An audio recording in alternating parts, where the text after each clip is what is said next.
The conference room smelled like expensive leather and betrayal. I could see her perfectly manicured nails tapping against the mahogany table, each click echoing like a countdown. Victoria Hastings sat across from me, her diamond bracelet catching the afternoon light as she slid a crisp document forward. Her smile was cold, calculated, the kind that didn't reach her eyes. "We'll need your complete client list by the end of day," she said smoothly, as if asking for a coffee order. "All contacts, all ongoing negotiations, every single detail." My stomach twisted into a knot. I'd heard rumors about Victoria taking over the consulting division after her husband bought Prestige Global Solutions 3 months ago, but I never imagined this. Behind her, 2 lawyers sat stone-faced, their silence more threatening than any words.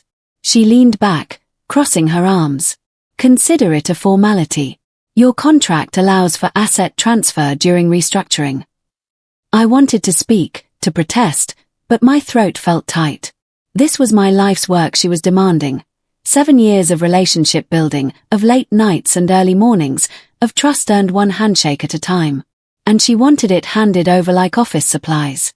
My name is Rachel Winters, and until that moment, I believed hard work was enough. I'd joined Prestige Global fresh out of business school, hungry to prove myself in the cutthroat world of corporate consulting. While others networked at fancy parties, I stayed late reviewing proposals. While they took long lunches, I cold-called potential clients. Slowly, steadily, I built something real. My client roster wasn't just names on a spreadsheet, it was relationships. I knew which CEO preferred morning meetings, which CFO needed extra data before making decisions, which companies were quietly looking to expand. I'd become the go-to consultant for mid-sized tech firms looking to scale, and my track record spoke for itself. 15 major deals closed in 2 years, each one bringing millions in revenue to Prestige Global. The previous owner, Gerald Morrison, had recognized my value. He'd promised me a partnership track, even hinted at equity. Then he sold the company to Victor Hastings, a real estate mogul looking to diversify. I should have seen the warning signs then. Victoria's takeover started subtly. First, she attended our team meetings, sitting quietly in the corner with her notebook. Then she began asking questions, detailed questions about client histories, contract terms, renewal dates. She claimed she wanted to understand the business better. We all believed her. Why wouldn't we? She was the CEO's wife, supposedly there to support her husband's new venture. But her interest felt different. Too focused. Too hungry. She'd pull me aside after presentations, asking for just a quick chat about specific clients. How did I win them over? What were their pain points? What made them choose us over competitors? I answered honestly, even proudly. I thought she was impressed by my work. I thought she was learning. I was so incredibly naive. The restructuring announcement came on a Tuesday morning. Victor Hastings himself delivered the news. The consulting division would be streamlined under new leadership. Victoria would serve as Director of Client Relations. My role? To be determined. The room fell silent. My colleagues exchanged worried glances. That afternoon, I received the meeting invitation. No subject line, just a time and room number. When I arrived, Victoria was already seated with her legal team. No small talk, no pleasantries. Just the demand for my client list and a thinly veiled threat disguised as corporate policy. "This is standard procedure," one lawyer explained, his voice flat and rehearsed. "All client relationships belong to the company. We're simply consolidating information." But I knew better. This wasn't about information. It was about taking everything I'd built and putting it in someone else's hands. Victoria's hands. I thought about the contracts I'd personally negotiated, the trust I'd earned from executives who initially dismissed me as too young, too inexperienced. I thought about Sarah Chen at TechVantage, who'd told me I was the only consultant who truly understood her company's vision. I thought about the 3 clients I was currently courting, deals worth over $8 million combined. And Victoria wanted it all. "I need time to think," I said finally, my voice steadier than I felt. Victoria's smile sharpened. "You have until 5 o'clock." I walked back to my office in a daze, my mind racing. 4 hours to decide whether to hand over everything or risk my entire career. My phone buzzed, a text from my colleague Daniel, "Emergency drinks tonight." The rumor mill was already spinning. I sat at my desk and opened my laptop, staring at the encrypted file containing my complete client database. Years of work, hundreds of contacts, thousands of hours of relationship building. All in one document. Then something clicked in my memory. 6 months ago, I attended a conference on business ethics. One speaker, a silver-haired attorney, had discussed intellectual property rights in consulting. She'd emphasized that while companies owned client relationships legally, the knowledge and personal connections consultants built were more complex. Document everything, she'd advised. Your personal contributions, your unique approaches, your individual relationships. I'd followed that advice religiously. Every client meeting, every strategy session, every breakthrough moment, I'd kept detailed records in my personal files. Not the company's system. My own private backups. Legally separate. Strategically essential. A plan began forming in my mind. At 4:30, I returned to the conference room. Victoria looked up from her phone, eyebrows raised. "Well," she asked. I placed a USB drive on the table. "Here's your client list," I said calmly. "Names, contact information, current project statuses. Everything the company legally owns." Victoria reached for it, satisfaction flickering across her face. But I wasn't finished. "However," I continued, "you should know that client relationships in consulting are built on personal trust. The names on that list won't mean much without the context, the history, the individual rapport I've developed." Her smile faltered slightly. "What are you saying?" "I'm saying that while you have their phone numbers, I have their confidence. And in this business, that's everything." The lawyers shifted uncomfortably. Victoria's jaw tightened. "Are you threatening to poach clients? Because that would violate your non-compete clause." I shook my head. "I'm not threatening anything. I'm simply stating facts. You have your list. Good luck with it." I turned to leave, my heart pounding. "Rachel," Victoria called out, her voice sharp. I paused at the door. "This isn't over." That night, I couldn't sleep. I lay in bed replaying the confrontation, wondering if I'd just made the biggest mistake of my career. My phone buzzed around midnight, an email from HR. "Effective immediately, Rachel Winters is placed on administrative leave pending review of company policies and contract compliance." My stomach dropped. They were pushing me out, isolating me while Victoria swooped in on my clients. I wanted to scream. Instead, I opened my laptop and began drafting emails. Not to my clients, that would violate the non-compete. But to my personal network, colleagues in the industry, mentors who'd watched my career grow. Subject line: taking some time to reflect on my next chapter. The responses started coming within hours. Supportive messages, surprise at my sudden leave, questions about what really happened. And then, an unexpected email from Catherine Rodriguez, the speaker from that conference 6 months ago. "Rachel, I heard through the grapevine about Prestige Global. Call me if you need legal counsel. What they're doing sounds familiar, and potentially actionable." I called her first thing in the morning. Catherine's office was small but organized, shelves lined with legal books and framed newspaper articles about cases she'd won. She listened intently as I explained everything: Victoria's takeover, the forced list handover, my administrative leave. When I finished, she leaned back in her chair, fingers steepled. "Tell me about your client relationships," she said. "How did you build them?"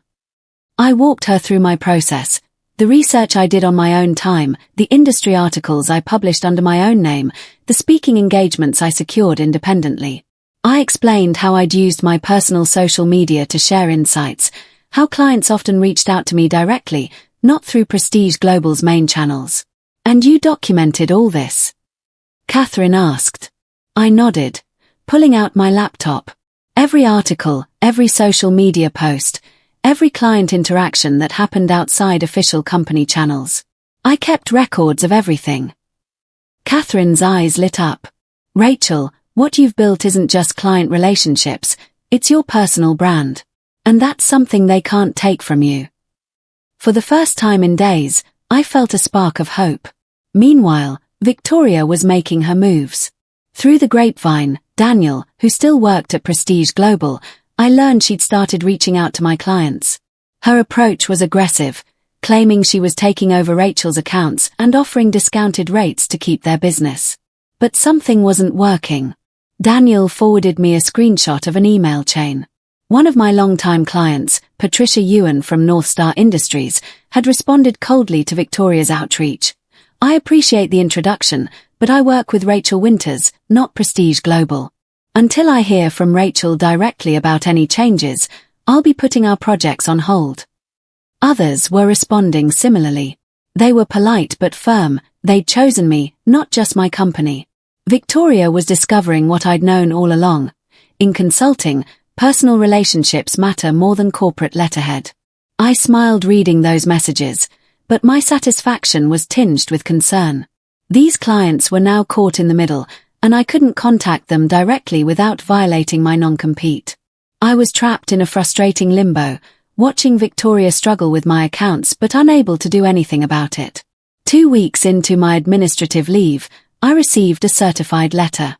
Prestige Global was suing me for breach of contract, claiming I'd deliberately sabotaged client relationships and violated proprietary information protocols. The accusations were absurd, but the legal threat was real. They were demanding $200,000 in damages. I called Catherine immediately. She read through the lawsuit and laughed, actually laughed. "This is desperation," she said. "They're throwing everything at the wall hoping something sticks. But they've also made a critical mistake." "What mistake?" I asked.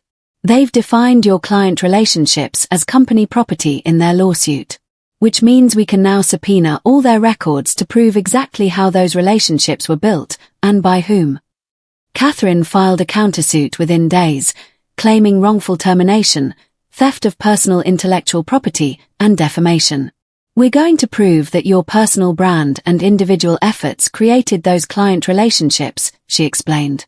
"The company benefited from your work, yes, but they didn't own you." The battle lines were drawn, and Victoria had no idea what she'd walked into. During my forced leave, I started receiving strange calls. Former Prestige Global employees, people who'd left the company or been pushed out during Victoria's restructuring. They all had similar stories. Victoria systematically targeting top performers, demanding their client lists, then replacing them with less experienced staff she could control. She did the same thing at her husband's real estate company. One former VP told me over coffee, took over their commercial division, forced out the senior brokers, and claimed all their listings as company property. Half of them sued. She settled quietly to avoid publicity. I realized I wasn't her first victim. I was just her latest. This was her pattern: identify valuable assets, isolate the people who built them, take control, cut out the competition. But something always went wrong. Those real estate brokers she pushed out? They'd formed their own firm and were now out competing her husband's company. The consultants she'd replaced. They were struggling, losing clients, making mistakes. Victoria was good at taking things. She wasn't good at keeping them. This gave me an idea. I started documenting everything. Not just my own experience, but the pattern. I reached out to Victoria's previous victims, collected their stories, and built a timeline. Catherine advised caution, but I knew this information could be powerful, not just for my case, but for protecting others. Meanwhile, Victoria's problems at Prestige Global were mounting. Daniel kept me updated. 3 major clients had left outright, refusing to work with anyone but me. 2 others had paused their projects indefinitely. The consulting division's revenue had dropped 30% in just 1 month. Victor Hastings was reportedly furious, demanding answers from his wife. She blamed me, of course, claiming I'd poisoned the relationships before leaving. But the evidence told a different story. Clients were explicitly stating they wanted to work with me, not because I'd badmouthed the company, but because they valued our established relationship. Victoria had miscalculated badly. She'd assumed client loyalty to Prestige Global was stronger than personal connections. She was wrong. And now she was scrambling, trying to salvage deals she didn't understand with clients she'd never met. 3 months after my forced leave, Catherine called with news. They want to settle, she said. Drop the lawsuit, give you a release from your non-compete, and a cash settlement. How much? I asked. 75,000. I laughed bitterly. That's not even half what they're suing me for. And it doesn't begin to cover what they've cost me. I know, Catherine said. Which is why I recommend we refuse and push forward. Discovery is about to start, and they know we're going to uncover Victoria's entire pattern of behavior. They're scared. I thought about it carefully. Part of me wanted to take the money and move on. But another part, the part that had worked so hard to build something meaningful, wanted justice. Let's push forward, I decided. But Catherine, I want to do more than just win my case. I want to make sure Victoria can't do this to anyone else. Catherine was quiet for a moment, then said, I think I know how we can make that happen. The strategy was brilliant. Instead of just fighting the lawsuit defensively, we went on offense. Catherine filed a class action complaint on behalf of all the consultants Victoria had pushed out. 8 people total, spanning 3 years and 2 companies. Each had a similar story. Forced list handovers, strategic isolation, eventual termination, or resignation under pressure. Together, our case painted a clear picture of systematic abuse. The media picked up the story. Serial business bully. CEO's wife accused of pattern of corporate theft. One headline read. Another, when taking credit goes too far, inside the Prestige Global scandal. Victoria tried to control the narrative, releasing statements about disgruntled former employees and standard business practices. But the evidence was overwhelming. We had emails, documents, testimony from clients who confirmed they'd worked specifically with individual consultants, not the companies. We had financial records showing how revenues dropped after Victoria's takeovers. We had everything. And suddenly, Victoria's pattern was public knowledge. Her husband's companies were facing scrutiny. Other executives who'd worked with her were speaking out. The wall was crumbling. During discovery, we uncovered something even more damaging. Victoria had been systematically billing clients for work she wasn't doing. After taking over consultant accounts, she'd continued charging for services but delegated them to junior staff at lower costs, pocketing the difference through inflated management fees. It was borderline fraudulent. Catherine's eyes widened when she saw the financial records. Rachel, this isn't just about wrongful termination anymore. This is potential fraud. We need to bring in the authorities. I felt sick. I'd wanted justice, but this was bigger than I'd imagined. Real criminal implications. But I also felt validated. My instincts about Victoria had been right. She wasn't just ambitious or aggressive. She was actively stealing from clients and consultants alike. We reported the findings to the State Attorney General's office. An investigation was opened. Victor Hastings publicly distanced himself from his wife's business activities. Prestige Global's board called an emergency meeting. The walls weren't just crumbling anymore. They were collapsing. And I was watching it happen from the outside, both satisfied and sad. 6 months after my forced leave, I received an unexpected call. Patricia Ewan, my longtime client from North Star Industries. Rachel, I hope I'm not overstepping, she said, but I heard about your legal situation. I wanted you to know, when all this is resolved, North Star would like to work with you again. Whatever that looks like. Tears stung my eyes. Thank you, Patricia. That means everything. You're an exceptional consultant, she continued. What happened to you was wrong. And I know I'm not the only client who feels this way. She was right. Over the next few weeks, I received similar calls from 4 other former clients. They were waiting for me, ready to bring their business wherever I landed next. These weren't just professional courtesies. These were genuine relationships, built on years of trust and results. This was what Victoria had tried to take, and what she'd fundamentally misunderstood. You can't steal trust. You can't forge relationships through paperwork and legal claims. Real client loyalty is earned through consistent value, integrity, and personal connection. And I'd earned it. Now I just needed to figure out what to do with it. Catherine and I discussed my options over lunch. You could join another consulting firm, she suggested. With your track record and these client commitments, you'd be a hot commodity. I shook my head. I've been thinking about something else. What if I started my own firm? Catherine smiled. I was hoping you'd say that. The idea had been growing in my mind for weeks. Why go back to working for someone else when I could build something of my own? I had the clients, the expertise, the reputation. What I needed was capital and infrastructure. It's risky, Catherine warned. Starting a business in the middle of a legal battle. The legal battle is almost over, I pointed out. And besides, waiting for perfect conditions means never starting at all. I spent the next month creating a business plan. Winter's Consulting Group, focused on mid-sized tech companies, built on relationships rather than aggressive sales, structured to protect both consultants and clients. I'd learned from Prestige Global's mistakes.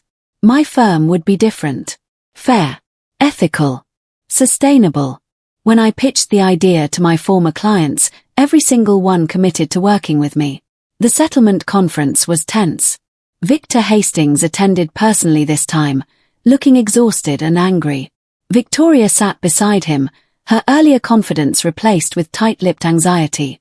Their legal team presented a new offer: complete release from all claims, full non-compete waiver, and $300,000. In exchange, I'd sign an NDA about Victoria's business practices. Catherine looked at me. We'd discussed this possibility. The money would help launch my business. The NDA would protect Victoria from further public scrutiny.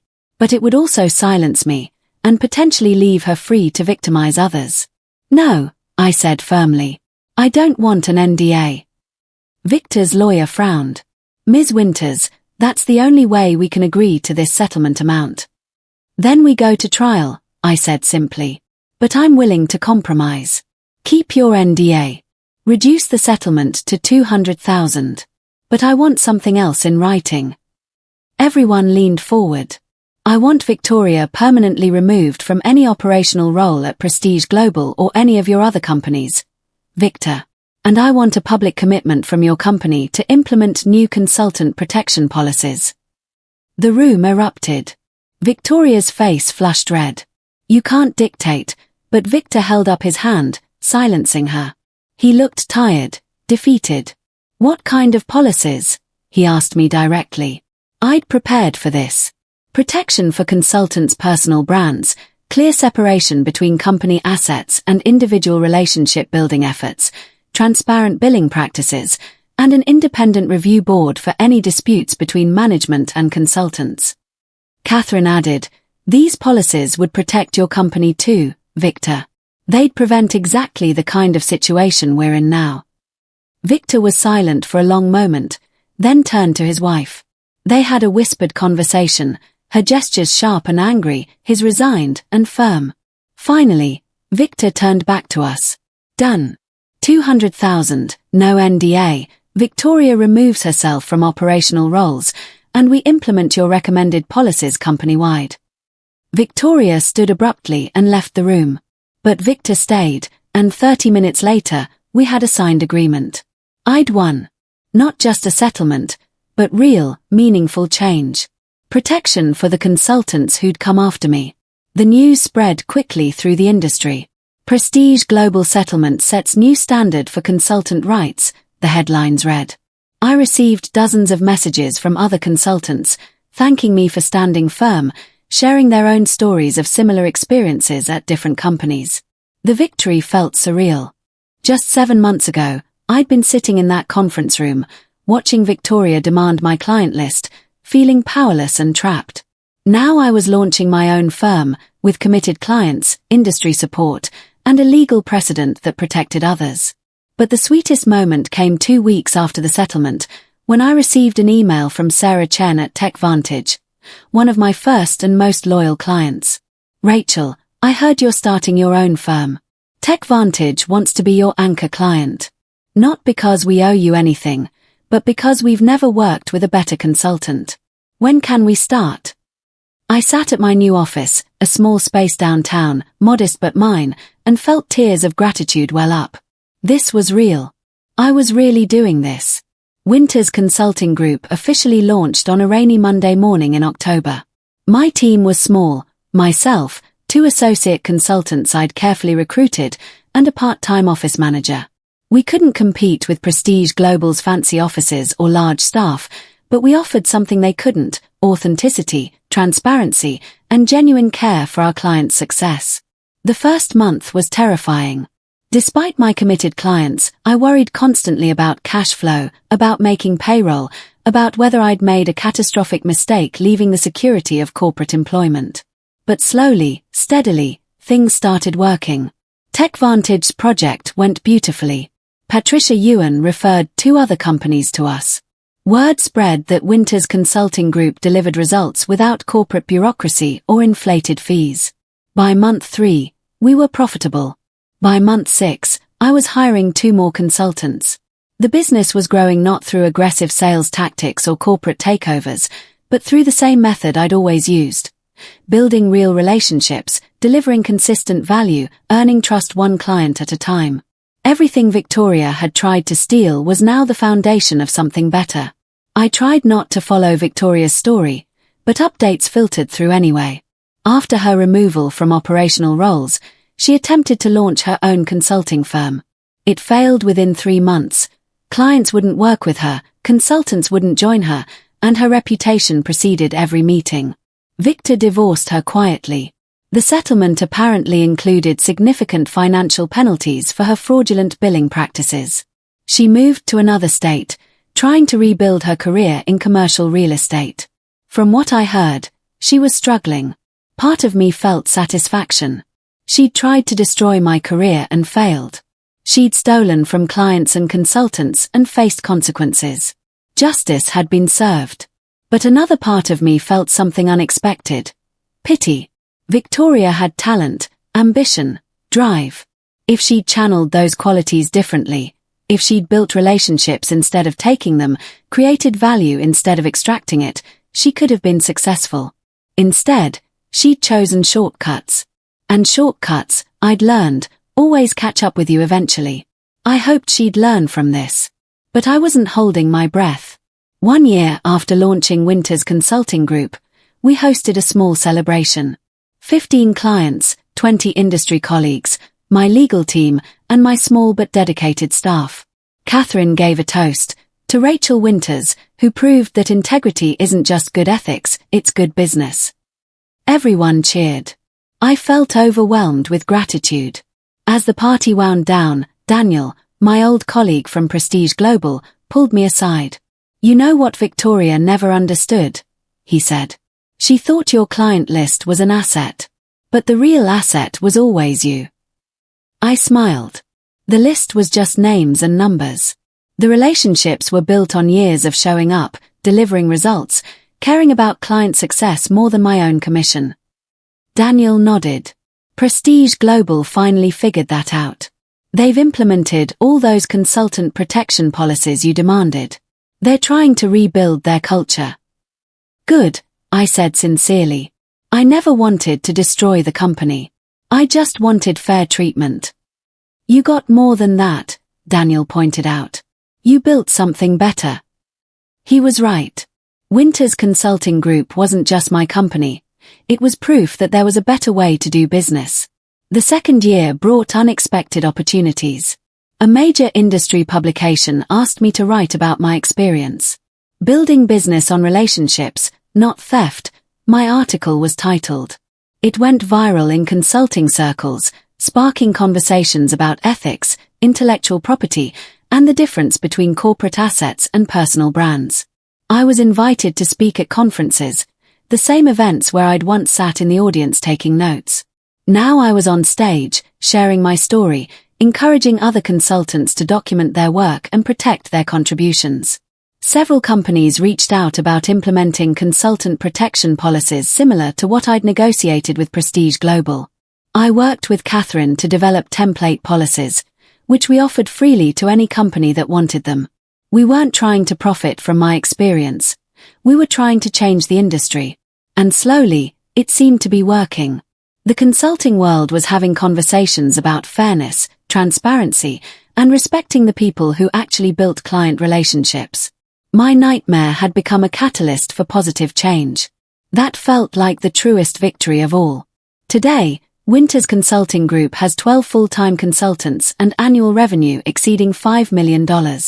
We've worked with over 60 clients, maintained a 98% retention rate, and been named one of the fastest-growing consulting firms in our region. But the numbers aren't what matter most to me. What matters is the culture we've built, one where consultants are valued, protected, and empowered to build genuine client relationships. Where success is measured not just in revenue, but in the quality of work and the integrity of our practices.